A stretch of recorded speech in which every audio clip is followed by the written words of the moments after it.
नवरात्रि में दुर्गा सप्तशती का तीसरा अध्याय अत्यंत महत्वपूर्ण है। इसमें मां के प्रकट होने और महिषासुर के साथ भीषण युद्ध का वर्णन मिलता है। मैं आपको इसकी पूरी कथा सरल और भावपूर्ण रूप में बता रहा हूं। तृतीय अध्याय की कथा मां दुर्गा का प्रकट होना और महिषासुर वध। जब दैत्यराज महिषासुर ने घोर तप करके वरदान प्राप्त किया तो वो अत्यंत शक्तिशाली हो गया। उसने देवताओं पर आक्रमण कर दिया और देवलोक पर अधिकार कर लिया। सभी देवता भयभीत होकर अपनी शक्तियां खो बैठे। तब सभी देवता ब्रह्मा, विष्णु और महेश एकत्र हुए।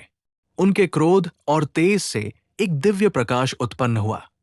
यह प्रकाश इतना प्रचंड था कि उससे एक अद्भुत दिव्य नारी का स्वरूप प्रकट हुआ। वही थी मां दुर्गा, मां का दिव्य स्वरूप। देवताओं ने अपनी अपनी शक्तियां और अस्त्र शस्त्र मां को अर्पित किए। भगवान शिव ने त्रिशूल दिया, विष्णु ने चक्र, वरुण ने शंख, अग्नि ने शक्ति भाला, इंद्र ने वज्र। इस प्रकार मां दुर्गा दशभुजा रूप में सुसज्जित होकर सिंह पर आरूढ़ हुई। उनका तेज देखकर तीनों लोग कांप उठे। महिषासुर से युद्ध। जब महिषासुर ने मां दुर्गा को देखा तो वो क्रोधित हो उठा। उसने अपनी विशाल सेना के साथ मां पर आक्रमण कर दिया। भयंकर युद्ध शुरू हुआ। असुरों ने चारों ओर से आक्रमण किया। मां ने अपने अस्त्र शस्त्रों से असंख्य राक्षसों का संहार किया। उनके सिंह ने भी अनेक दैत्यों को मार गिराया। युद्ध कई दिनों तक चलता रहा। देवी की शक्ति के सामने असुर टिक नहीं पाए। महिषासुर का रूप परिवर्तन। महिषासुर बहुत चालाक था।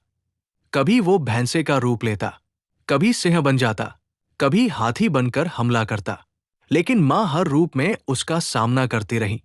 महिषासुर वध।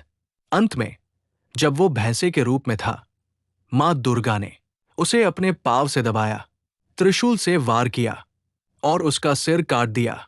इस प्रकार महिषासुर का अंत हुआ और देवताओं को पुनः उनका स्वर्ग प्राप्त हुआ। देवताओं की स्तुति। महिषासुर के वध के बाद सभी देवताओं ने मां दुर्गा की स्तुति की। उन्हें महिषासुरमर्दिनी कहा। उनके पराक्रम और कृपा का गुणगान किया। संदेश। जब भी अधर्म बढ़ता है, मां शक्ति रूप में प्रकट होकर धर्म की रक्षा करती है। सच्चे भक्तों की रक्षा स्वयं मां करती है।